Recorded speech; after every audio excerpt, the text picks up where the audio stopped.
What's good, friends list, episode 90 of the Gamecast coming at you. Square Enix just wrapped up their first of multiple digital events for the year, and we've got updates on some of the biggest games coming from the longtime publisher, including a new look at the upcoming entry into the Life is Strange franchise, which you know I'm excited about. But is their approach a good barometer for what we can expect from their peers in terms of messaging moving forward? So, this week, we examine all of their big announcements, plus discuss what this event means for E3's digital return this year. Do we see more publishers follow suit as the ESA continues to just figure out what the future is for the one staple media event in our industry? Plus, Activision Blizzard is currently processing layoffs for its live event sectors, including in regards to both the Overwatch League and Call of Duty World League. But at the same time, their CEO Bobby Kotick will be receiving a stock incentive bonus of up to $200 million for this year. What messaging does this send to the rest of AAA gaming as we continue to see executives flourish, regardless of results, while developers in other departments receive the worst of this? Also, another day, another Xbox VR rumor begins to float around. Do we ever see Microsoft truly take the dive into VR now that their peers at Sony have confirmed that they will indeed be introducing a PSVR 2? All of this and much more on the newest jam-packed episode of the Gamecast. Now the fun begins.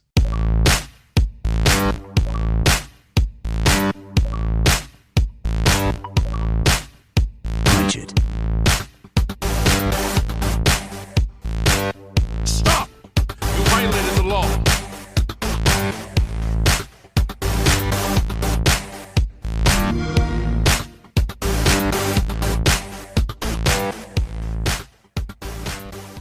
Welcome back to another episode of the Gamecast, your weekly go-to podcast for all things Xbox Game Pass, and PC gaming, including news, rumors, and conversation around them damn good video games. You can catch new episodes of the show when they drop each and every Friday morning on YouTube, Apple Podcasts, Google Podcasts, Spotify, SoundCloud, and all other major podcast services. So be sure to subscribe to us, rate us, review us, all that jazz wherever you get a podcast at, and if not on your favorite podcast app or provider or whatever you want to call it, I guess. I don't know why I hesitated to swear there.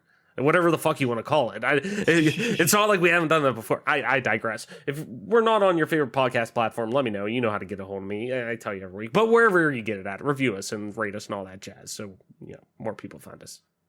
And follow us on Twitter at GPGC Podcast. Stay up to date with everything regarding the show, video games like and our dope giveaways. I'm your host, as always, Travis White, aka Travis, on most internet platforms. Joining me, as always, my partner in crime, Mike P-Pack. Mike, what's good? What's going on? And what in the world has Mike P-Pack been playing for the past week of his life? The past week has been relatively boring as far as like what I've been gaming on. I've been basically just doing the same shit I've been doing for a while, so haven't really mixed it up too much. Just a lot of Halo. Played in the Halo tournament. There's one game we've been playing though. Yeah. Yeah. So Killing Floor 2. We've been playing a lot of Killing Floor 2. How could I forget? Yeah. And been enjoying the hell out of that game. So that's been a ton of fun, and I'm really happy that we've kind of been getting involved with that game because it's been kind of just scratching the right itch for me personally, for sure. Just as far as, basically playing something a little different than what we've been playing a lot, in the past. No, definitely. And it's funny because, like, you look at so many games that do the same thing as Killing Floor. Like, I mean, hell, right now, you look at even just, Call of Duty with zombies right now, and what they've been doing, I mean, with zombies for a fucking decade plus now. But, point being that you see so many of these games come out that have a zombies mode, have a horde mode, something along those lines, but it's almost like they're secondary to so many aspects of a game that you will play, like Gears of War with horde mode, Call of Duty with zombies, where that's not the main entree that you're buying this for, where Killing Floor, that is the full meal. That is what you're buying. That is, that's not your fries. That's the burger you're getting with this. And I think that game does so many things well in terms of its presentation with being a, how do I want to refer to it as? It's like a round-based, zombie survival thing, just like you would find in anywhere else. But the one thing I do like about it is it has bosses, it has certain wave indicators that you can go to. It's not always just, oh yeah, it's survive as long as you can. It's more so focused on, at times, focusing on getting different, time scores down, things like that, like different aspects to it. And I think that's what comes back to it being, you're getting that style of game as the main entree. So what can we do to, not to fucking quote Shrek, but peel those layers of the onion off, where it's, you look at a zombies and it is very much straightforward. Granted, though, they have like cranked mode comes in every now and then and different aspects like that you can change too. But Killing Floor being this standalone experience, and honestly being one of my favorite LAN experiences is playing that in the LAN cafe, you, Marshy, and me, like finding Killing Floor that day and actually just sitting there and playing it on LAN, like having a blast with it, and got us to buy it. And now obviously Killing Floor 2 comes out a few years ago. We all picked that up and play that as well. But it's just it's really good to see something like that stand alone in a space where you see so many, Left 4 Dead knockoffs, you see so many zombie knockoffs and things like that, where it's like Killing Floor has seemed to find its own niche in that market in a way, if that makes any sense. Unless I'm way off base saying that. No, I think that Killing Floor has done such a good job at providing a unique experience, basically giving you something that the zombie genre doesn't necessarily give. Because you think about it, like some of the most popular zombie killing games, such as like, we'll start with like Left 4 Dead. Now Left 4 Dead's really like kind of cool, or is really cool for a lot of different reasons. One of them being the fact that you kind of are, just trying to survive this really difficult situation, but there's special infected, which kind of adds this like layer of flavor, if you will, and offers this unique experience, because you're basically trying to survive like these bosses, these tanks and everything. And then the special infected, you can do versus mode and things of that nature, where Killing Floor is strictly cooperative, which I think is really interesting, because it kind of provides you that experience of like, instead of Call of Duty Zombies where it's just endless wave after wave, you still have a boss at the end, but you have all these different perks that you can play, or these different classes that you can play that are, strategically rooted. Like, we need a medic, or we need a this, or we need a that.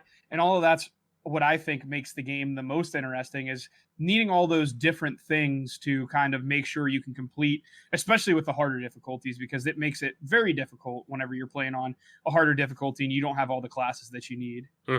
No, definitely. Absolutely. I totally agree that, and that's what I think I love so much about it, is having those different classes and having so many different aspects to level up in and expand those perks that you get and whatnot. And it kind of, it's funny, that kind of leads me into like what the thing I've been kind of playing more recently. I've been getting back into Overwatch. And that seems to be that everlasting gobstopper of a game for me that, I could just turn on at any point. Like, I'll go in kind of strides with it. It usually corresponds, right around each time the competitive ladder resets, and, I go and do my placements. And then, if I'm feeling it, then I kind of play through it, or in terms of like, I stick with it and, play my, competitive season out or whatever. And sometimes I just do the placement games and kind of dip out, and, but I've been back into Overwatch really recently. And the thing that I think I love so much about that is kind of like the same reason for Killing Floor, where it has that aspect of, okay, I can get in, and yes, this game has X amount of modes, it has X amount of things. It's just like playing Halo or any other, I don't want to say live service-based game, but a competitive game, game where it's multiplayer focused and things like that. But you go in and it has different play styles that, if I get bored on one thing, cool, I'll go learn another hero. Like, I'll go and play. Like, right now, I'm really into playing Reinhardt and learning how to play Reinhardt. Because a lot of at my skill level right now in competitive, you need, like, the one thing that teams seem to need is somebody to main tank like that, take a lot of damage, but be able to, also be able to have a longer lasting shield compared to Orisa and things like, but I've never played Reinhardt before. And, I'm used to usually playing support. So it's learning how to shift that from being kind of almost in a sideline position and working around perimeters to being more so being a squishy tank and taking a lot of damage and being up front and learning to kind of tread water while taking a lot of damage and like being okay with that. It's almost like the whole thing with like stocks and stuff, like you're going to see red days. It's holding through those red days and like knowing, no, you're okay. Don't worry. Just, it's going to happen. It'll eventually go back up. You'll be all right. Just like that. You're taking damage, being able to, make space for your teammates to be able to move payloads and different things. But it's similar in that way that, I could find new ways to fall in love with that game by finding new heroes. And just like in Killing Floor and just like in really any other game that has different classes and things like that, like I'm that type of person that like, okay, well, I could try a new class or something, or I don't know what I want to play. You know what? I'm going to jump into here and just learn a new hero, learn a new class or something like that. And that's where I've been kind of spending a lot of my time, because I've been having that itch almost like that too, where it's just wanting to find something to expand that gameplay, just have another, tool in the tool belt type of thing. If any time I do want to jump in there and I am playing competitive and, they're saying, hey, can this matchup's better for us. Can you switch off there? Yeah, I have the experience playing that character. It's not, well, fuck, I don't play that character. I'm going to play like shit. So, hold on to your butts type of thing. Like, yeah, But yeah, it's a similar effect that like when I play games like that, like Killing Floor, that have subclasses and things like that you can level up and, have different skill sets and be able to break down stuff like that. It's really beneficial, or I find it really beneficial. There we go. Spit it out. It's a little bit later when we're recording. Beneficial whenever, to my gameplay and my experience having that, kind of depth, I guess, if you want to say, or that, bandwidth to be able to, have different experiences within one thing, I guess I'm trying to say. But I digress. Mike, I think it's time to head into Button Mash before we kick off our show this week. If you're new to the show, Button Mash, we run through our quick hit news stuff for the week, our quick hit news articles and things like that. You get what I'm saying, headlines and whatnot. So let's kick it into Button Mash, starting off with a follow-up to last week when we were talking about, of course, the biggest news story of the week, Bethesda officially becoming part of Microsoft. The deal's done. And they were saying, hey, listen later this week because we will definitely have, games coming to Game Pass that we're going to surprise you with. And obviously we made some predictions like that. Some were right, some were wrong, but we had to record earlier that week. So naturally, we missed that, getting that on the show. So we're going to kick it off with Microsoft's acquisition of Bethesda finalized at last, and 20 Bethesda games are dropping on Game Pass right now. Technically last week, but we missed that. So anyways, including some of the publisher's most popular franchises. Games included that are coming to Xbox Game Pass, both on PC and console. Dishonored 2, Doom 2, Doom 64, Doom 3, Doom Eternal is coming, or it was taken off. It was on there for a while. I think it was like off for like a month, but now it's back on. Fallout New Vegas is back on.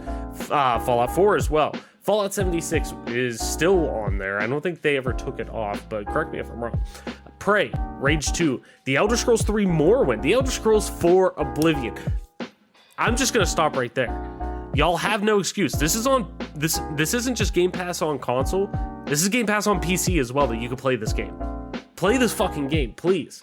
I'm about to just play the Game Pass version so I can go back and get another 1,000 gamer score on it. Like, I'm about to run it back, son. Like, just because you do it. The Elder Scrolls 5 Skyrim, which was already on there, but now it's confirmed that it is not going anywhere. The Elder Scrolls Online, same with that. The Evil Within. Please play The Evil Within. Those games are fucking fantastic. Wolfenstein The New Order, Wolfenstein The Old Blood, and Wolfenstein Youngblood. So, all on Game Pass. Go play them now. During a roundtable about the acquisition, Xbox announced that those 20 games coming to Game Pass will also have a FPS boost as well. Those specific games that are coming, or that came to Game Pass to include that FPS boost, are Skyrim Special Edition, Fallout 4, Fallout 76, Dishonored Definitive Edition, and Prey. Those are all getting the FPS boost, if I can talk. The games that came to Game Pass. The rest of them don't have it, but just something to note on there. Major Nelson on his podcast also mentioned that, so I wanted to make sure I got that in there as well. Halo Infinite won't feature some of the series' past features, such as dual wielding or playable elites, but it will include a very new feature. You can knock enemies off of the edge of the Halo ring itself. Developer 343 Industries held a fan Q&A in which a number of questions were answered by members of the team. The most unexpected answer definitely came in the form of a response to whether enemies could be knocked off of new Zeta Halo ring setting. Quote, "The answer is yes," replied Tori Mashburn, gameplay director, who went on to offer an anecdote about just that. Quote, "I could tell you just recently I was playing in space and happened to be driving in a Scorpion tank. I came around the corner and was face to face with a Wraith. And just out of pure luck, pure coincidence, I managed to push the Wraith over the edge and just watch it slowly tilt back and just fall into the abyss, which was amazing, unexpected, and just such a cool moment that happened." So absolutely, you can push things off the edge. It's going to be difficult, but if you manage to time it just right, you're going to see it. Microsoft has announced an Age of Empires fan preview event for April 10th and promises surprising reveals for Age of Empires 4. The event will be broadcasted on April 10th at 9 a.m. Pacific, 12 p.m. Eastern, and will include news on Age of Empires 4, as well as Age of Empires 2 Definitive Edition and Age of Empires 3 Definitive Edition. EA has promised to clamp down further on racist and other offensive content in FIFA and is developing new technology to tackle in-game offenses. Eurogamer published a report today which outlines how players have circumvented FIFA 21's naming filters to display offensive clubs, players, and commentary names in the game's Pro Club mode. And with some examples seen by Eurogamer alluding to far-right groups and promoting racist ideology. Players can report these offenses in-game, but many players have reported that such names are still prevalent in the game. Since the launch of FIFA 21, EA told Eurogamer that it has already banned over 9,000 accounts and issued over 25,000 warnings related to offensive in-game content. And finally, Mike, Xbox has confirmed that Outriders will be joining Xbox Game Pass for console and Android devices via cloud gaming on its launch day.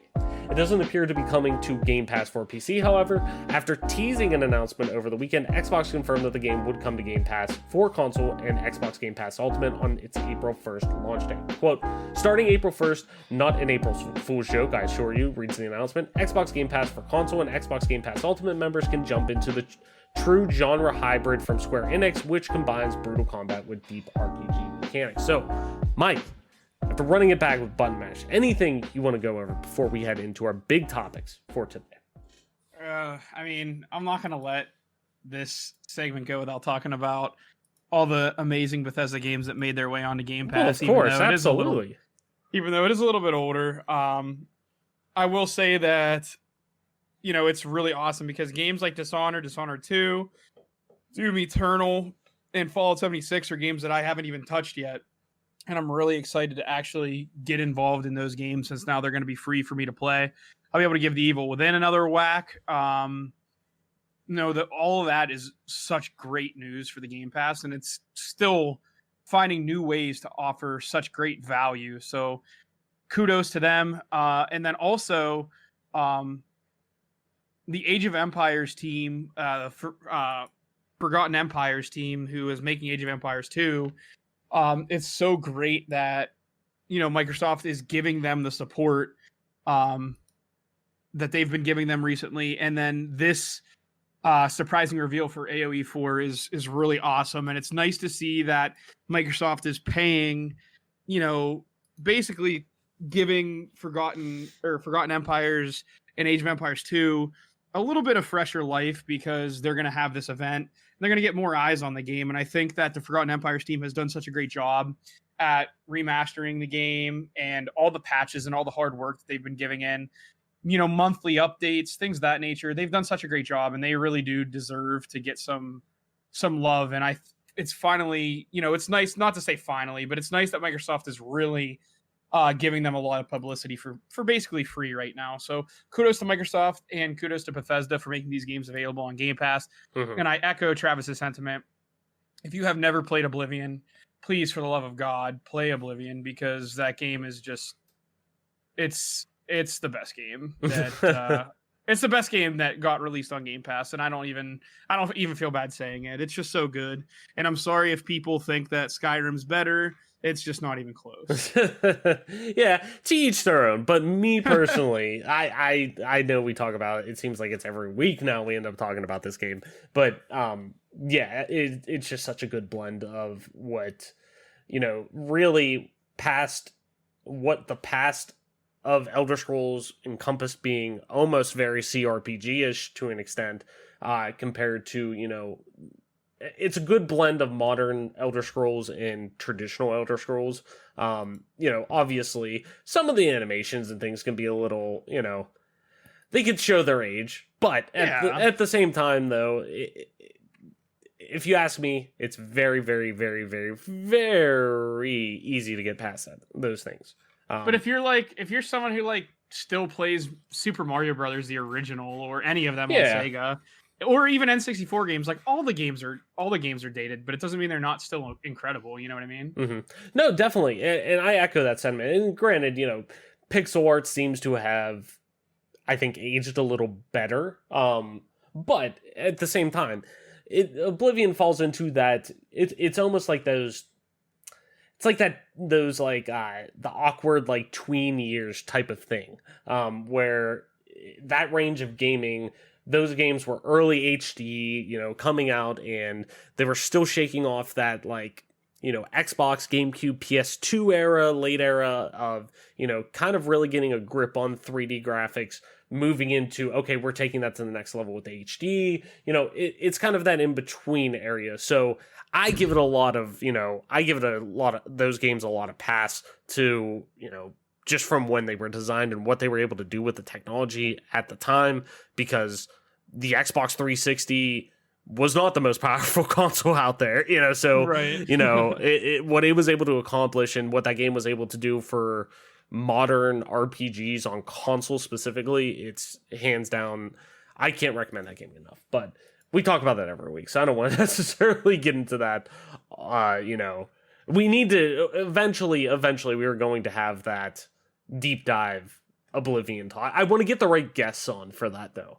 Me, you, obviously, bring Marshy on for that as well. But there's a couple guests that I have in mind that I really would like to try to get on, that when we talked about trying to do it before, scheduling didn't work out, but a few that I want to reach out to again that I have a feeling definitely would be up to it. So we'll have to see how that plans out. But that's eventually, we always talk about that's going to happen. It will happen. But anyways, Mike, let's head into our big topics for this week. And we got a few this week. The past few weeks, we've only had, one or two major topics, but we got a couple this week. So this is kind of coming in late, not really late, but we're recording on Thursday like we tend to normally do. But so we were able to get this in. But Square Enix had their first digital event of the year. Their Square Enix Presents is what they're calling it.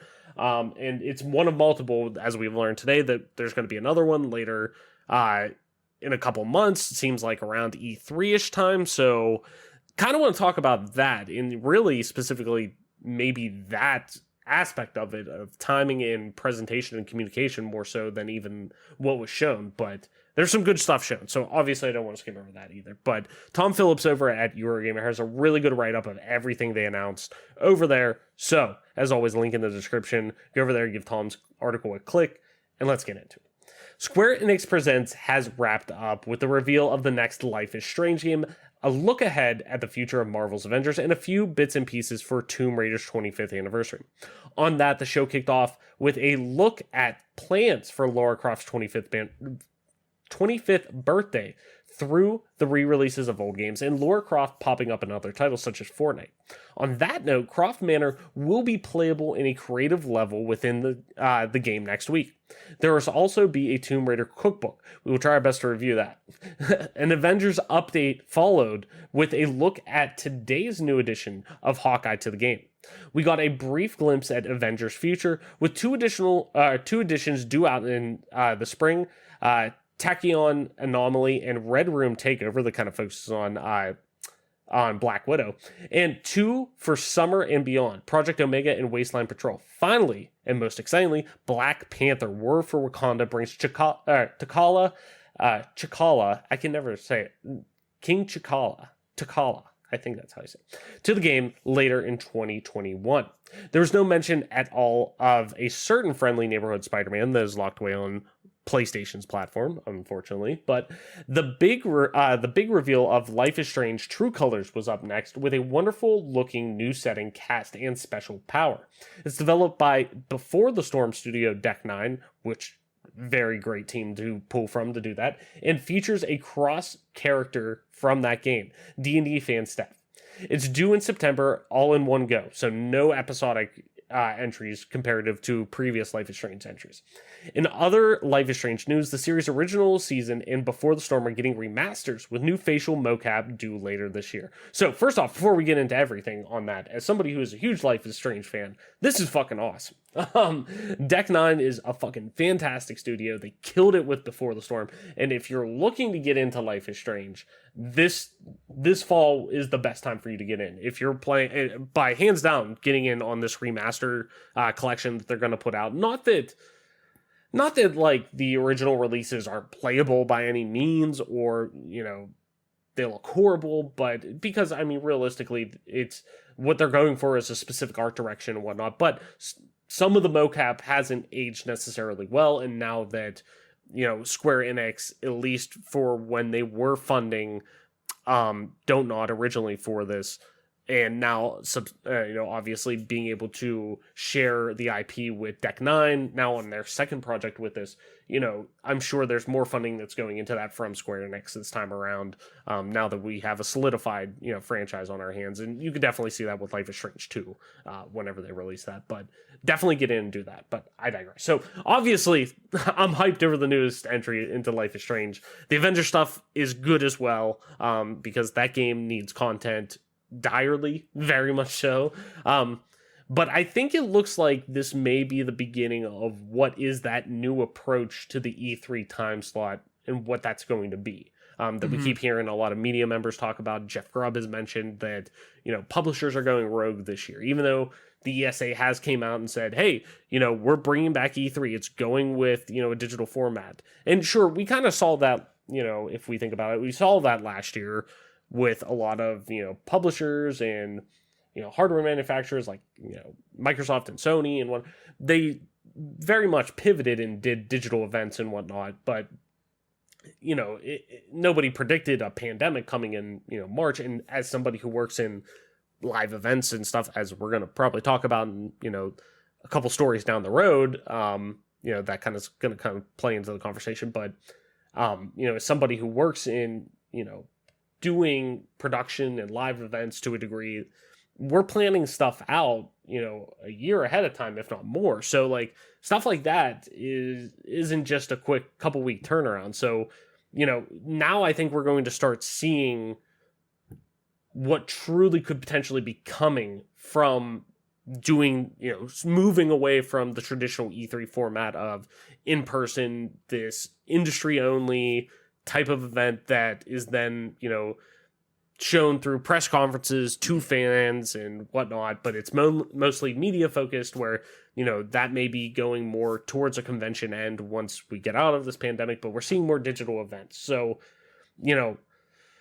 at the same time, like, with the ESA confirming that E3 is coming back in digital format, but many members of the media, like we were saying, made hints at doing their own thing. Do you expect we'll see shorter bursts of info like this, over the coming months, such as how Square Enix is saying, hey, we're going to be doing another Presents. We're doing multiple throughout the year. We're going to be talking to you on a regular basis almost. Shorter bursts of info like this in the coming months, or more of a mass blast in June, like we've seen traditionally with E3 when it comes to publishers and stuff. Hey, Square Enix, we're having our E3 press conference, and that's really the only time we hear from them in a Square Enix proper like umbrella, perspective at least. And then also too, what did you think of all the announcements in general? Like I said, those are obviously very important, but I think we might be seeing a trend set here potentially with how the industry is going to approach things like this. What do you think? Yeah, I see this entire situation with Square Enix kind of like in the E3, in the pandemic. We've talked about it kind of ad nauseum, so I don't really want to drill into the E3 being digital thing. I do think my tone has changed on the entire thing recently, meaning I still believe that studios like Square Enix and Bethesda, they're going to do their own thing, especially now with the pandemic, but it kind of seems like it's beginning to wind down. I've gotten my first vaccination. A lot of the country is getting vaccinated. Vaccinations are becoming more readily available. The Johnson & Johnson is now more readily available with the 1 shot instead of the 2 shots. So it does seem like potentially we might be starting to see the storm clouds kind of break a little bit. Are we in the eye of the storm? I'm not sure yet. There's been 100 times where a lot of people have thought like, oh, like we're in the clear, blah, blah, blah. Like, I think for real, like this is something that we're getting closer and closer to normal life than we have been since the start of the COVID thing. So I do think with all that being said, I do believe that we're seeing a possibility of E3 coming back and people legitimately wanting to travel to LA for it. Mm-hmm. Now, with all that being said, all that out of the way, because people are going to want life to return to normal. I believe wholeheartedly that people are going to start seeing movies in theaters again because it's something that we've taken for granted and people didn't realize it. People are going to want to do a lot of things around other individuals because it's something that we legitimately started taking for granted, especially the movie theater thing, because you could watch a movie at home and it's probably cheaper to stream it, but there's something special about a movie theater experience. And I'm someone who's changed my tone on that greatly. Like I've completely 180'd on that. So with all that being said, as of this year, I believe because we're in a little bit of a lull with the next generation consoles, we're basically struggling for content as far as games are considered. Like there aren't really that many good games out right now. Like I'm not saying like good games haven't been released, but there's nothing that like is really soaking people's times up. Apex has released a dud of an update. Warzone is constantly dealing with cheaters and they can't get that shit under control. Valorant is kind of in this stance where like I feel like it's starting to kind of slow down. Like the momentum is still building, but as far as how popular it was, I do feel like that has started to slow down a little bit. Yeah. People have started to weed their way out of it, and people are returning back to League.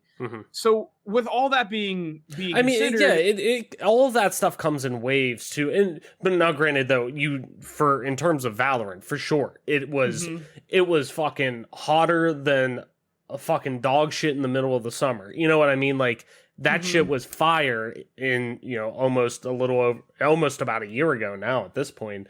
But then it dropped off. It wasn't able to maintain that steam that we've seen from so many games like Fortnite did. Whenever it popped, whenever it really got that run up in, late 2017, early 2018, and, the whole Drake and Ninja stream and all those things that like we didn't see that pop that I think a lot of people were hoping to with that.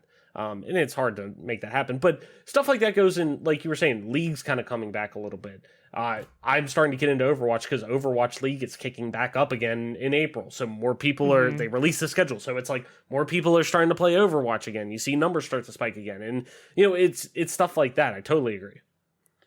So with all that being said, I do believe that like obviously not 2021 because the president Biden has come out and said that he expects everyone to be vaccinated by May. I don't know that that's necessarily going to happen. We still have a problem with vaccinating in America because we're still having situations where vaccinations are going bad because people aren't showing up for appointments, whatever the case is. Long story short, I think in 2022 we're going to see a return of E3, and it's going to be a lot of different reasons why E3 is going to come back, but it's primarily going to be a celebration of America getting through this dark time that we were in. Mm-hmm. So I think this year we're going to see a lot more mini drops. I think we're going to see a lot more like Square Enix doing their own thing. We're going to see Bethesda do their own thing, and they're going to be somewhat uncoordinated. It's going to be whenever they want to do it. And then I do think some studios are going to do a mega drop. Like Sony's still going to have their state of play like they always do. You know what I mean? That stuff, like none of that stuff's going to change. As far as the game devs are concerned, though, they're all going to start doing their own little thing. They're going to do their own drops to build their hype, because there's a lot of hype. There's a lot of room for hype out there right now with the games, with us being in this lull right now. Mm-hmm. And that's what I see going forward. As far as the announcements, the Avengers getting some updates, is like you said, that game's kind of in like dire straits. It's in such a weird place right now. And I do feel like they have a really good premise and they have an opportunity to make the game really good. Mm-hmm. I just feel like they're kind of in this weird place. Like Valorant keeps releasing agents, and the problem with the game isn't the agents. Like, there's plenty of agents to play. It's the fucking maps. Like, we're just so bored of it all. So, like, that's awesome. And I'm really happy for, like, you and Marshy with the Life is Strange. You guys both thoroughly enjoy that game. So I'm really pumped for you guys to see that information coming out. I think that there's a lot of cool little things Square Enix is kind of trying to do to get us through this weird period of time where we're kind of waiting to see what's next. And I think the devs were waiting to see what the hardware could handle before they really started to sink their teeth into what was coming. You know what I mean? Mm-hmm. No, definitely. And I think that's now we're going to start to see, more into, obviously, like I was saying earlier, the pandemic plays into a lot of stuff, and nobody was fucking expecting life to get the way it did, I think, with the coronavirus. So that obviously threw off. And I always think back to a tweet that Jason Schreier put out right around when the pandemic was starting, right when we were starting to see, people start to work from home more. And we're coming up on the 1 year anniversary of, us getting that email saying, hey, starting this date, everyone's working from home until the foreseeable future. And, now we're more in a hybrid format where we're doing stuff on campus while also, doing work at home and things like that. But, at the same time, though, nobody expected that. And I always think of this tweet that Jason Schreier put out right around that time that was saying, short term, the next games that come out between, now and, mid-April, expect them to, probably not much to change, but anything after that is, it's up in the air, man. Like, and we really saw the brunt of that where you look at, caught in our echo chamber, Halo Infinite being the big one, that it's been fucking delayed a full year. Like, who would have thought that? Like, even pandemic, well, yeah, you, but I'm saying, like, even without the pandemic, it was getting right. We continue. No, and I agree. and I think that even before the pandemic, I think that was the right thing to do. But how we always say, like, launch games never get delayed. Launch titles like Halo Infinite specifically, that is the Breath of the Wild to the Switch that's being put out to help push this console, to give you a reason to buy this console. But I digress. That we see games like this that are now completely new time frames that we're looking at to play these. And I think now we're starting to see a lot of developers, and specifically publishers of those games that these developers are working on, feel comfortable to start talking about some of these projects that we're starting to work on that got pushed a little bit. Now that I think people are starting to see maybe a light at the end of the tunnel. We're starting to see, like you said, you just got your first shot of the vaccine, and I'm hoping I'm getting my vaccine every day now. I've fucking put in how many things to get it. With now, especially in the US, in knock on wood, it plays out that way, but that the president is wanting to get everybody, every adult a vaccine by the beginning of, May, I think it was. So knock on wood, hopefully that expedites things where, we start to see some of that, normality come back to our lives, that I think people then start to see, there's, like I said, some of the publishers start to feel, hey, these developers that we're working with who are making these games, we feel a little more confident about showing these because we think we might have better time frames in our mind to work with. People are now used to working, or they were able to build that workflow from working from home and logistically making changes to that, and I'm sure building new practices to make that work, not to mention tech to help that achieve that. But also on top of that too, looking at, okay, now we're starting to potentially have some dates where, yeah, we might have some events around there.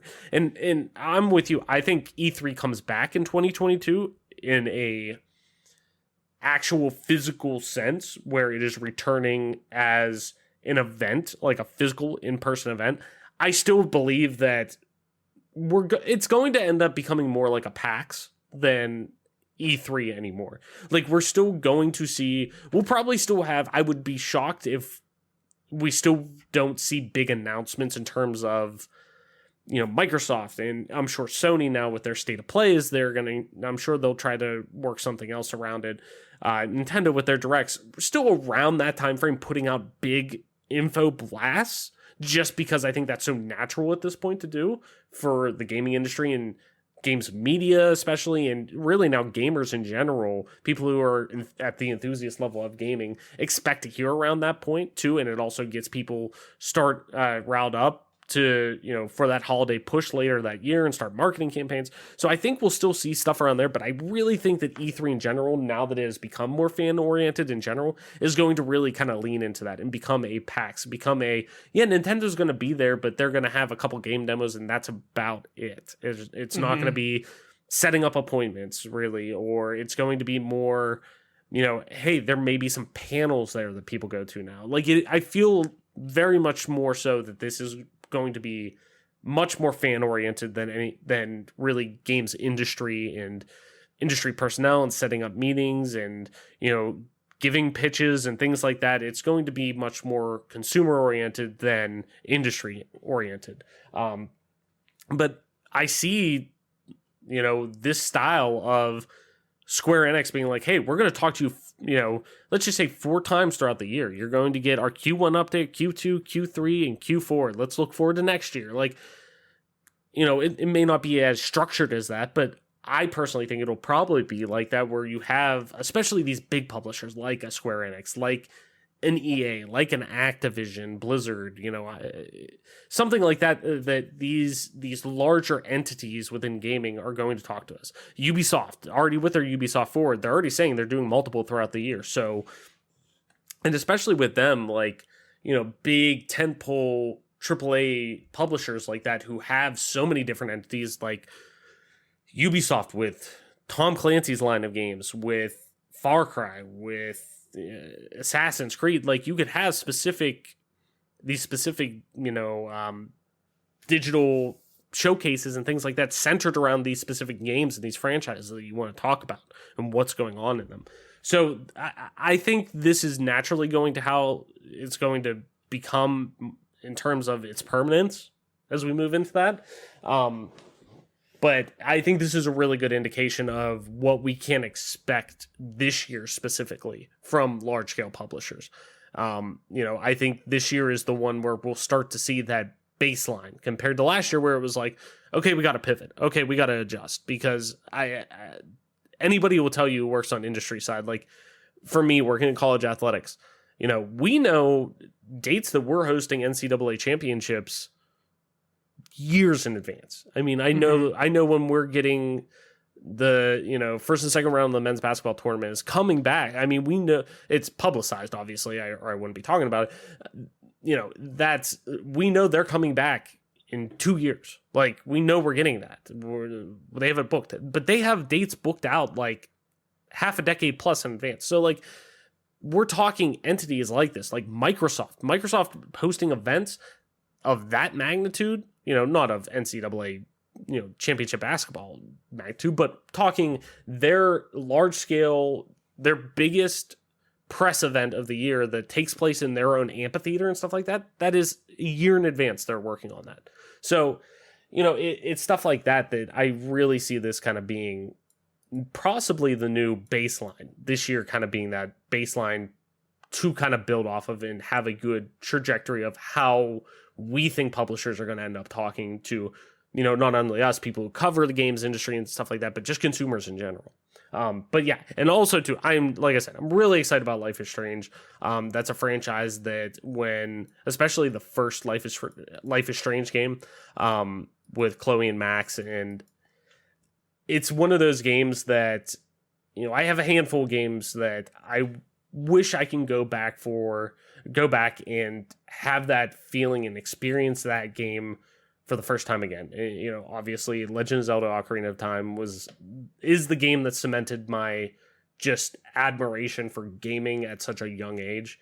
That Uncharted 4, I wish I can go back and experience for the first time, because I think that was the first time I really, outside of, The Last of Us, but really showed me that this is games can tell this type of, not just story, but presentation in terms of cinematics, animation, like that. At the level of tech it was mind-blowing. Games like that. And Life is Strange is one of those games that I wish I could just go back and experience for the first time, because it just was so personal. It was so, every minute in that game, every conversation you have, every line of dialogue felt like it had a purpose to it, and it spoke to people, not just in a, some of the stuff they said was a little cheesy at times, but in the tone they said it, but every character that you encountered for the most part had depth to them, and it's just a franchise that touches on a lot of important subjects. They don't shy away from, things that are actually going on in people's lives, and they may not be beautiful, they may not be, horrifying, but they're real. And I've always appreciated, what not only Don't Nod, but now Deck Nine, and just Square Enix in general, for taking I'm sure a risk on that franchise and publishing it. So, anywho, Mike, let's into our next news story for the week, and I feel like this one might be a little interesting to talk about, but Activision Blizzard reports new layoffs, but also reports that CEO Bobby Kotick is reportedly set to pocket enormous bonus payout. This comes from Wesley LeBlanc over on IGN, as always, link in the description. Activision Blizzard has reportedly laid off nearly 190 employees, including 50 employees from the company's esports division. Bloomberg reports that the layoffs affected less than 2% of the company's employees. 2% translates to roughly 190 employees. 50 of those employees work in Activision's esports division. U.S. workers laid off will receive a minimum of 90 days of severance and health benefits for up to a year, according to Bloomberg, and each employee laid off was given a $200 gift card to Battle.net, which is the company's online video game storefront. Sports Business Journalist reports that Activision executive Tony Petitti said that 50 esports-specific layoffs are a result of the company's attempt to reinvent its esports division amidst the global COVID-19 pandemic. Petitti told SBJ that the company is planning for a future where Activision esports look different and are, quote, less dependent on live events. And then a follow-up to this, Wesley followed up in an update to this article. In the wake of news of layoffs at Activision Blizzard affecting between 50 and 190 employees, it's being reported that Activision Blizzard CEO Bobby Kotick could be set to pocket a payout of up to $200 million based on a stock-related incentive clause in his employment contract. According to Kotaku, union-sponsored pension fund advocacy organization CTW Investment Group has claimed Activision's currently soaring stock price, which has climbed throughout the pandemic, will see Kotick benefit from the, quote, shareholder value creative incentive clause of Kotick's 2016 employment agreement. This payout would allow Kotick to collect incentive bonuses he missed in previous years. CTW Investment Group alleges this windfall could total up to $200 million. According to the firm's website, CTW Investment Group seeks to hold, quote, directors accountable for irresponsible and unethical corporate behavior and excessive executive payout. Well, I don't know about that. So before we kind of start our conversation, let me just say, how fucking disgusting of a gesture is being given a $200 Battle.net gift card as part of your severance package to each employee? Like, Yeah. like I get it, because, like, you know, I'm sure a lot of people who work there play their games. Like, you know, I'm sure in general, especially within the esports division, like, I'm sure a lot of those people have a vested interest in that, and I'm sure a lot of them play Blizzard games or Activision games to a degree, but specifically Battle.net is primarily Blizzard entities that are played on there. But, like, that just seems so shitty. Like, it's like cool, but, like, you know, I'd rather see them give it, you know, 120 days worth of, you know, severance pay, you know, or whatever. Like, I know $200 doesn't equate to that, but, like, I don't know, that just seems so shitty to read to that. I don't know about you, Mike, but to me that it just sounds so slimy. But anyways, this seems to be the problem with these, you know, with how inflated just in general from a financial state AAA gaming is right now, where so much money is, and greed is starting to blind the process of the industry, as so much more money keeps funneling into gaming in general. I mean, gaming is now $1 billion business, well over $1 billion business, that, you know, we see new entities popping up in left and right. These, you know, large scale AAA publishers who become more and more focused on bringing in more revenue, and how can they do that, and how can they, you know, specifically take care of people at the executive level. You know, so Mike, does this ever pull back and be dialed in appropriately? Or, like I said, with gaming only continuing to grow, do we see this trend of cutting those smaller to feed a single big fish, or, you know, cutting the 99% to feed the 1% ever become, you know, does this just become more and more regular, and does that become solidified? What do you think? Yeah, this is something that is plaguing America, and it's one of the basis for one of the reasons why people are fighting for $15 an hour as a minimum wage federally. You know, you're talking about the pay difference between a CEO and what an hourly employee makes being significant. Some of the top on the list as of 2019, the CEO of Walt Disney, Robert Iger, his salary is $65,645,214, which is good for $31,560 an hour. And a Disney princess makes about $13.50 an hour. So the Disney princess has to work 2,238 hours to equal 1 hour of their CEO's pay. If we go all the way down to the bottom of the list, because the list contains probably what looks like to be 15 companies. Amazon's on the bottom. Bezos was making $809 per hour, and his hourly warehouse associates were making $13.08. They'd have to work 62 hours to equal 1 hour of their CEO. So this is nothing new in America. This is something that has been going in the wrong direction since probably the 1980s. Mm-hmm. And it is definitely one of the devastating things about litigation and the government that has been happening since you know, the trickle down economy thing really kicked in. And it's something that bottom up economy has a lot of faults, and so does trickle down economy. And we're stuck in this loop in America, especially of where do we go from here? And this is a pitfall that most companies, most industries see on a daily basis, and gaming is getting to that point. It's been there, but it's officially legitimate to the point where it is having the same issues that every other industry in America has, where the CEO is making hands over, they're just making incredible amounts of money, and the people that are grinding daily to make them their money are getting treated worse and worse. We see layoffs happen where CEOs get their bonus all the time. This is nothing new in America. This is nothing new in the economy in America. This is nothing new in the government in America, because in Pennsylvania, they have done things where they cut teachers' salaries, or they took teachers' retirement funds, couldn't replace it, but they gave them, like, all the representatives gave themselves raises and midnight. Like, this shit happens so much that it's disgusting. And unfortunately, it's nothing new.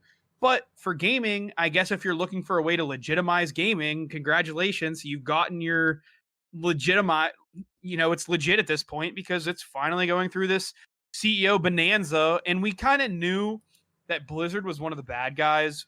You know, we covered a story, I mean, probably over a year and a half ago, I guess it would be, where we covered the story about the Hearthstone player that was trying to stand up for the Hong Kong riots. And the CEO of Blizzard is too fucking worried about making his money, you know, with these big fucking raises rather than workers' rights or human rights. Right. So this is nothing new. And this isn't something that we didn't know. We knew that Battle.net was scummy as fuck, or that Blizzard was scummy as fuck. But like, they are who we thought they were. These people are so brazen and they're so ignorant that they just do it right in front of your fucking face and they don't care. Yeah. They just don't give a shit. Nobody fucking cares. The politicians don't give a fuck, and neither do the CEOs. They just don't care. They do whatever the fuck they want. They run amok. They run this country amok. They run all our fucking asses amok. We work 40-hour work weeks and we scrape by. We struggle to pay the bills. We're lucky to take our family on one fucking vacation a year. And these bastards are taking their families to fucking Mexico this weekend, and next weekend they're going to the French Riviera, and next weekend they're going to fucking it. Like, fuck off. Like, I get that these people work hard and they earn their money, but there's way too much rich apologizing that happens around the fucking world. They got most of these CEOs, Jeff Bezos, these CEOs work hard. These founders of these companies work hard. I'm not refuting that. But it's not just working hard. You hit the fucking lottery. Jeff Bezos with Amazon hit the lottery. Yeah. Elon Musk hit the fucking lottery. Yeah. Like, you got lucky. He it's literally, not just hard work. Yeah, and also too, don't forget, and none of us should ever forget, Elon Musk was born into wealth. He's fucking rich. He was the son of a emerald miner or something like that. Yeah. Yeah, like, fuck out of here. Yeah, like that's where I get like, and I understand that, you know, there is a pecking order. There is hey, you know what? This person put in X amount of years. This person has worked their way up the ladder. This person has done this and that. I get that to a degree. And there is something to say about that. Like, there's something to say. I'm always one of those people that, you know, obviously there's a difference between talent and, you know, hard work, but I try to look for the balance of both. And I don't like either one to, you know, equal each other out. But I always look at people, especially when I'm hiring people now and stuff like that. Like, I'm focused on, you know, yeah, you could be talented, but you could be lazy, but I'll take the dude or dudette, whatever you want to, you know, guy, girl, whoever is working the hardest and willing to, whenever they fuck up or something like that, like, come to me and say, hey, I fucked this up. How can I fix it? What can I do to make that better? And then apply that. Like, where there's people who are just, yeah, they're good at their job, but they're really lazy and you got to push them to do stuff and whatnot. But besides that, whenever it comes to people moving up like that and getting to that point where, you know, nobody, if you ask me, in their right mind is worth $200 million a year like that. Like, you know what I mean? Like, hey, they're getting, because realistically now Bobby Kotick, you know, and obviously that could fall, I would imagine that would fall under capital tax or capital gains taxes, right? Yeah, absolutely. Because it's stock based incentive. So like, I would imagine, or it's stock related incentive. So I would imagine there would probably capital gains taxed on it. So point being though, like, it's still, okay, cool. Take half of that off then. Okay, $100 million. I don't think anybody's worth $100 million a year to pay. I don't think fucking sports athletes are worth $100 million. Now, granted, somebody's going to give you that. Okay, whatever. But like, I don't think anybody's, from the work that they do, justifies that to any degree. Like, it doesn't. It really does not. And to me, if anything, it's like you were saying, teachers, doctors, people like that who are like, provide the basis of our society and our, like, give people these abilities to perform in our society, I think are the ones who deserve pay, like, you know, the most amount of pay. And yet they're the ones who keep getting, you know, screwed over left and right whenever it comes to things like that. As somebody who is the spouse of a teacher, and just like you, Mike, you know, like, you know, just like I do, you see how much every year, less and less, they get less and less in terms of, it may not be directly in pay, which sometimes it is, but it's what they're given to teach for these kids in terms of supplies, in terms of funding, in terms of anything. Like whenever it comes to teachers, continuously get screwed, and then you see stuff like this. Who Bobby Kotick, who literally, like you said, won the lottery at the end of the day. Like he did. Like same with like the Elon Musks of the world, the Jeff Bezos. Like the Jeff Bezos coming up with a company that sells books online. Yeah, nobody ever imagined it would get to this point where the guy now makes, what is it, like, doesn't he make like, it's like $1 billion a month or something like that? I'm sure it's more than that. Yeah, it's an asinine amount of money that it's an insane amount of money that I find it very hard to believe that human beings are worth that amount of money. I don't give a fuck who you are unless you can cure cancer, unless you are fucking Mother Teresa, unless you are Mahatma Gandhi, unless you are, if you're Christian, unless you are Jesus Christ walking on earth, you're not worth that kind of money. You're just not. I'm sorry. I don't care what you do.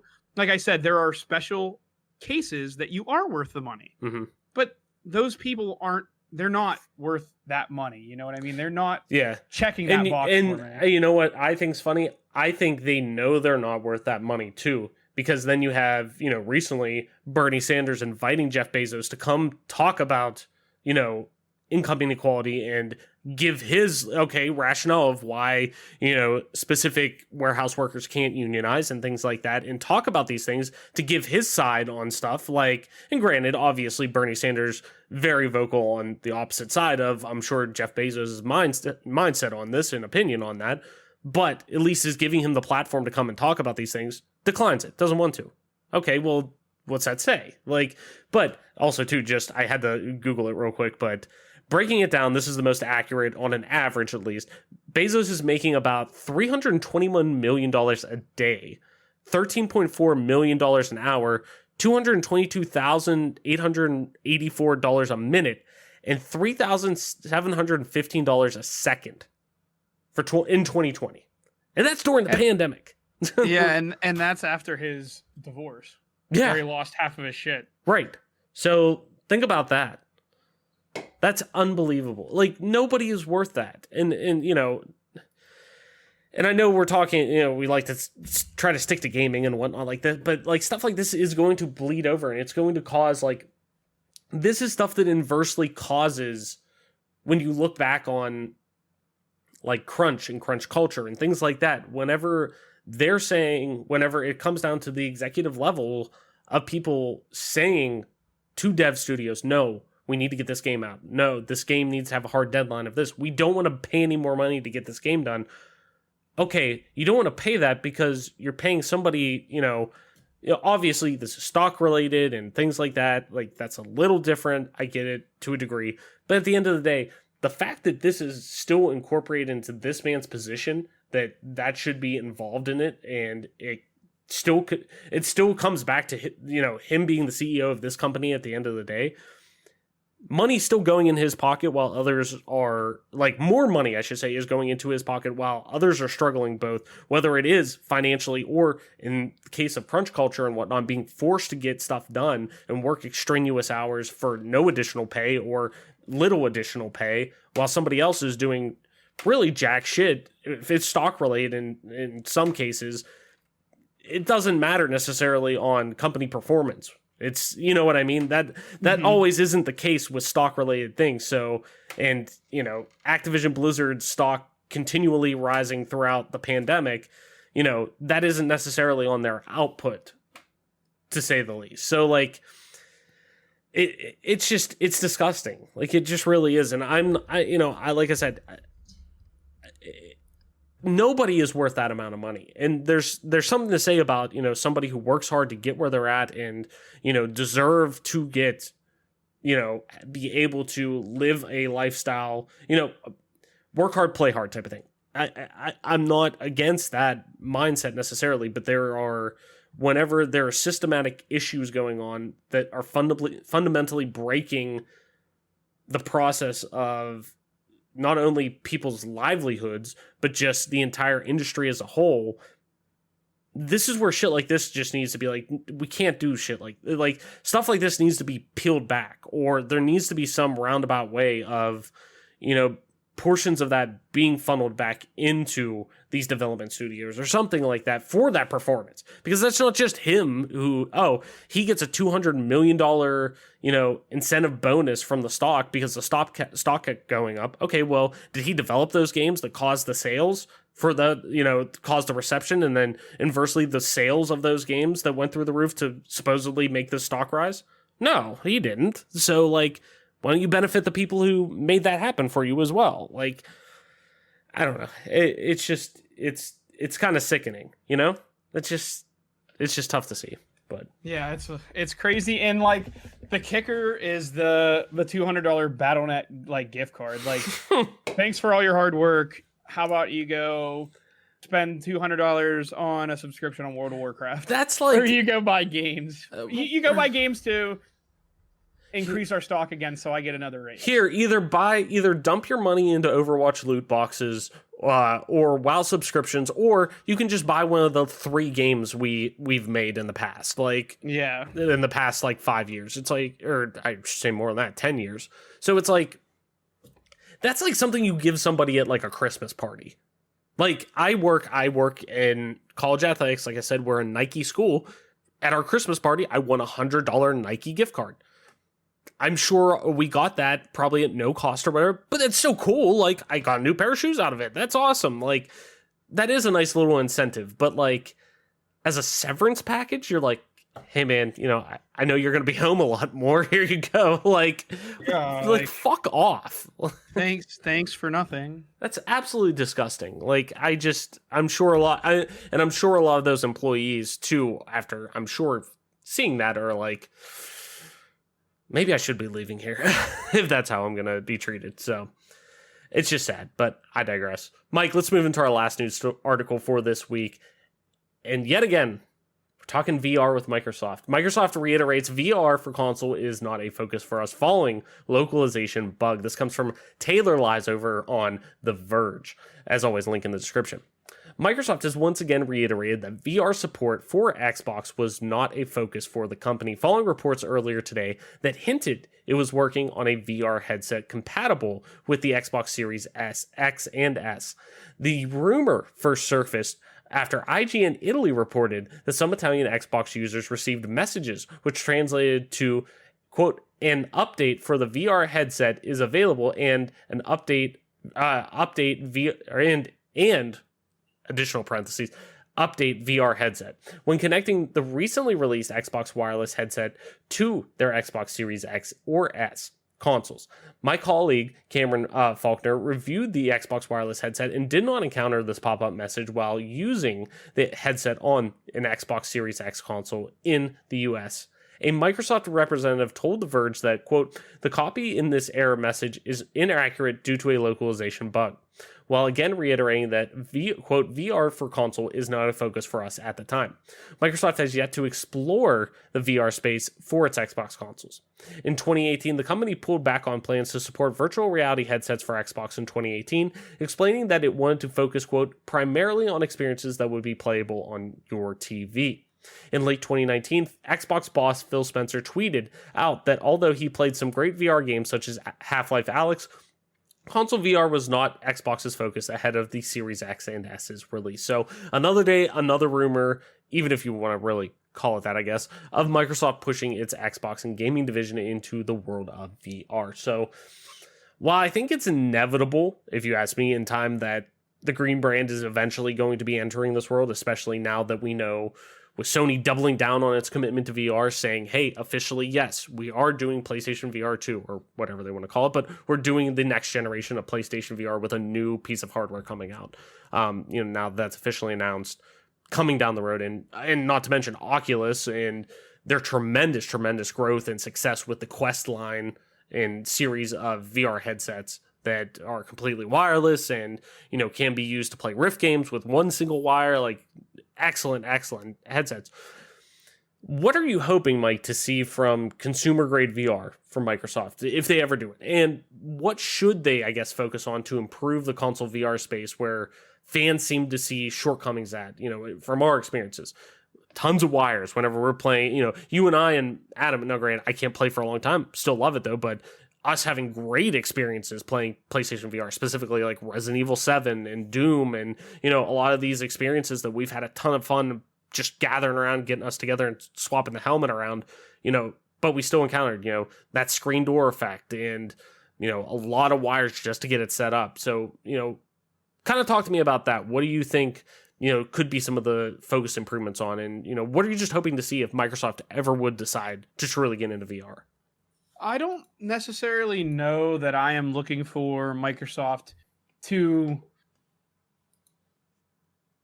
I don't know that I'm necessarily going to look for Microsoft to, let's say, push the boundaries or make the experience, whether it be better or different or any of that sort. I think what I would be looking for is just offering the experience, because that's something that I feel like Xbox was kind of lacking on PlayStation. And, PlayStation was offering it, and you couldn't get that experience on Microsoft. So even if you wanted it, it wasn't an option for you. Mm-hmm. And that was kind of disappointing because, I'm sure there were a ton of Xbox owners like yourself that would have enjoyed Xbox experiences like that. So for me, I think just offering it is a great start. But obviously, we want to see what they're able to come up with it as far as like pushing the boundaries of it. And I'm not 100% sure what a Microsoft experience would look like when it comes to virtual reality. I see a company who is not necessarily reeling, but they're kind of looking for an identity. And I think this is a good place that they could really potentially make a difference. If they make the experience better, making the experience at all. And if it's Microsoft, generally they're going to do a solid job. That's usually like a safe bet with Microsoft is if they are going to do something, they're usually going to do a solid job of it. So to me, that's kind of what I would be looking for from Microsoft, is just simply completing it and making sure it's not buggy or glitchy. Now, as far as the wire experience and everything like that, it's very difficult I don't see how you could do a wireless experience. Like, I don't know how that necessarily looks. I think that you're in this spot where you're kind of like pigeonholed into what technology can bring you. And unfortunately, I think that's kind of where we're at with technology. We're kind of hitting this point where we're kind of limited in what we can really do. So for me, what I'm looking for out of Microsoft is I'm looking for I would like to see ultimately what I think we would see with this if it comes out is I would like to see Halo Infinite have a VR experience. I think it would be a different game, kind of like the Doom experience that we had, or the Resident Evil was basically the same game. I would love to see Halo in VR, and maybe, just maybe, for once in my life, I'm going to be positive on 343. Maybe that's what we were waiting for. You never know. Right. I'm not holding my breath, but goddamn, would that be nice? Yeah. And it's really interesting to think now, too, especially like with the acquisition of Bethesda. You look at the amount of Bethesda titles that have now gotten the VR treatment, whether we're talking Fallout 4, Skyrim, Doom, VFR. Like, it almost seems like a natural transition to eventually, say, hey, we have these, and now they run at, let's just say 120 hertz at that point with VR. And I just because I'm not super into the VR sphere when it comes to, outside of my PSVR that I have, I would like to get a Quest soon. I'm thinking that's going to be one of the next bigger purchases I make in gaming. But because I really want to play Half-Life Alyx. But in general, though, like, it seems almost natural that they could flow into that and have already this back catalog of software that you can easily, make available and whatnot. But, with how accessible, or I should say how customizable, how much of a PC approach Xbox is, or Microsoft's taking with Xbox anymore, I wouldn't be shocked to see something like that where it does work out to almost a Quest attempt where it's, hey, if you want, you can do, you could do how you do with Quest, where it's literally a USB-C cable. A lot of the processing and whatnot is built into the helmet, but you plug it into your Xbox with one USB-C cable and boom, you're ready to go. That'll help at least transfer some of the data and whatnot to be able to do this, yada, yada. But at the same time, too, I think where the only way that something like that would fail for them, where we've seen them struggle, is peripherals and additional hardware to their units, like ancillary hardware, like the Kinect and things like that, that required so much setup and different things. And one of the things with the Index and the Vive and the Rift and things like that, there's so many like cameras that you have to mount and sensors and things like that, where at least the Oculus Quest, there's none of that. It's built in. Everything's built into the helmet. Where, even with PSVR, there's still the camera that you have to have on your TV or your monitor or wherever you're playing to create that sensor for it to be able to, communicate properly with what it's showing you and whatnot. That's my biggest thing that Xbox has struggled, or Microsoft has struggled with its Xbox brand, to be able to provide coherent and simplified, I don't want to say accessories, but additional hardware that I don't have the utmost confidence in them to achieve that and make it very smooth and very consumer friendly for how it's able to, they're able to approach that and not make it such a big barrier entry just to set up the thing and make it work. That's always been one of my biggest issues. I'd play more PSVR.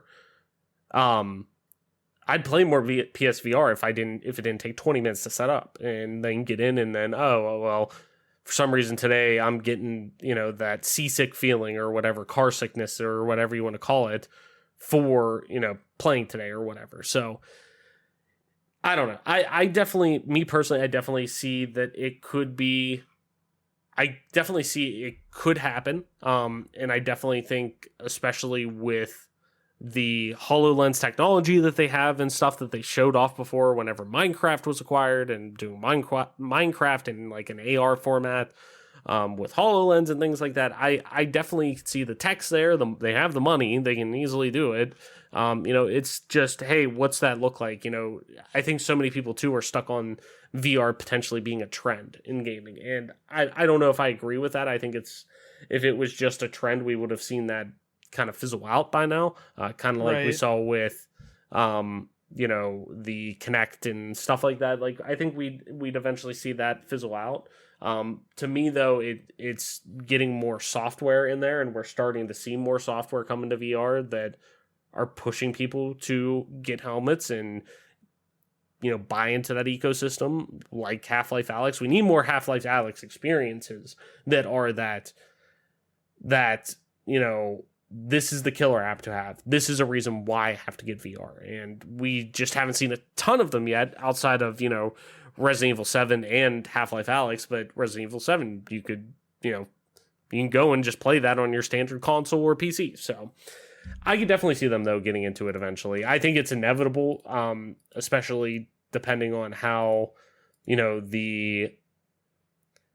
how this console generation plays out, and of course how VR on PlayStation again plays out their second time around. What's that look like? We saw today they released, actually, which makes me think that this is a little closer than I think a lot of people were expecting, but they released the official images of what their next VR controllers look like, and they're miles different. They look like actual Oculus Quest or Rift VR controllers, which are, kind of go around your hands, and they're almost like a handle that you grab into compared to the like wands that the PlayStation Move controllers you had. So it's so many factors that can make it work properly, and I think they eventually do take that jump in, but how they do it and when they do it, who the hell knows? Mike, I think that's going to do it for our episode. Let's head into party chat before we wrap up formally. If you're new to the show, party chat's where we propose one question at the end of each week, at the end of the show, that we want to discuss. Could be as simple as what's your favorite story be in a game, what games you've been playing during the shitty quarantine and all that jazz, or it could be a little more in depth as to, why the negative stigma in gaming still exists. And after answering it ourselves, we'll kick it over to you to tweet your responses to the question over on our Twitter at GPGC Podcast, and we'll read some of the responses the following week. You could also email us as well at bonusaccessory@gmail.com. Last week's question: Microsoft has stated that they have games releasing this year that are unannounced. What established IP would you like to see brought back within that? And XXBoxed98 on Twitter said, Fusion Frenzy. A staple in our friend group. Fusion Frenzy. Great game. Absolutely. Great game. It's definitely something that I think would have some play. While Nintendo traditionally does better with the party style games, I don't see why Microsoft wouldn't be able to pull that back in. I just think, especially now with having 20 plus studios in the fold and now having Game Pass and having a platform that demands content, more content on a regular basis. It demands, updating content 24/7. I think you could see something like that is a very, very low ceiling in terms of the content that game could provide, that a $20 experience or something like that, I think would easily kill. Almost like an Xbox Live Arcade type experience. So, Mike, this week's question: with the success of the Switch, which is more likely to happen? A standalone Microsoft handheld device or Game Pass coming to Switch? Or I guess you could even say xCloud coming to Switch, but let's stick it with Game Pass coming to Switch.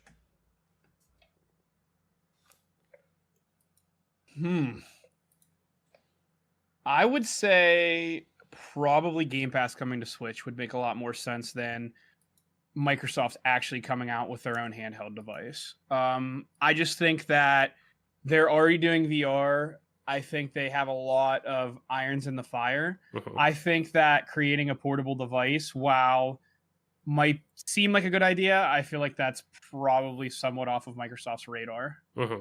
Yeah, I'm kind of in the same boat as you with that I see a much more likely answer being, hey, we're going to bring Game Pass to Nintendo Switch or something like that.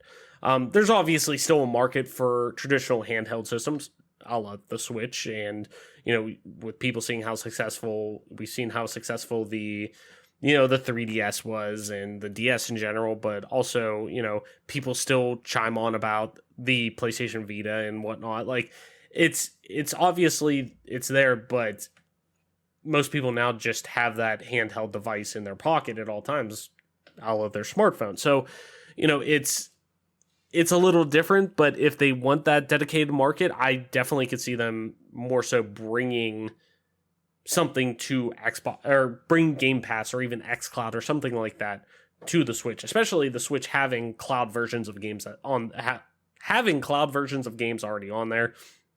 It seems to me like a very easy, win-win transition type of thing. So, Mike, I think that's going to do it for our episode this week. Why don't you tell people where they can find you on the interwebs? Talk about all the nerdy stuff we talked about. Square Enix presents, all the shitty stuff going on at Activision Blizzard with people being let go and whatnot. Where can people find you on the interwebs? Talk about everything we talked about today. Yeah, absolutely. You can find me on Twitter at TOYSXLDIER. That's Toy Soldier, but the second O is an X. Or you can find me on Twitch at MP_Toy Soldier. Just feel free to stop in at either one of those locations and let me know what you think. Nice. And as always, I'm your host, Travis White, aka Travelus, on most internet platforms, including Twitter at Travelus_. That's TRAVLESS_. You could also find me streaming time to time on twitch.tv/Travelus_, same as Twitter. And if you want to play some video games with me, you could do so over on Xbox Live at just regular old Traveless. That's TRAVLESS, no underscore. And this, ladies and gentlemen, has been your newest episode of the Game Pass Gamecast, your weekly go-to podcast for all things Xbox Game Pass, and PC gaming, including news, rumors, and conversation around them damn good video games. You can catch new episodes of the show when they drop each and every Friday morning on YouTube, Apple Podcasts, Google Podcasts, Spotify, SoundCloud, and all other major podcast services. So be sure to subscribe to us, rate us, review us, all that jazz, wherever you get a podcast at, and follow us on Twitter at GPGC Podcast. Stay up to date with everything regarding the show, video games like, and our dope giveaways. With that being said, that's going to do it for episode this week. Mike, everyone, thank you so much for listening, sharing, and being a part of our growing community. Game on, wash your hands, listen to the doctors, Black Lives Matter, and we will see you next week.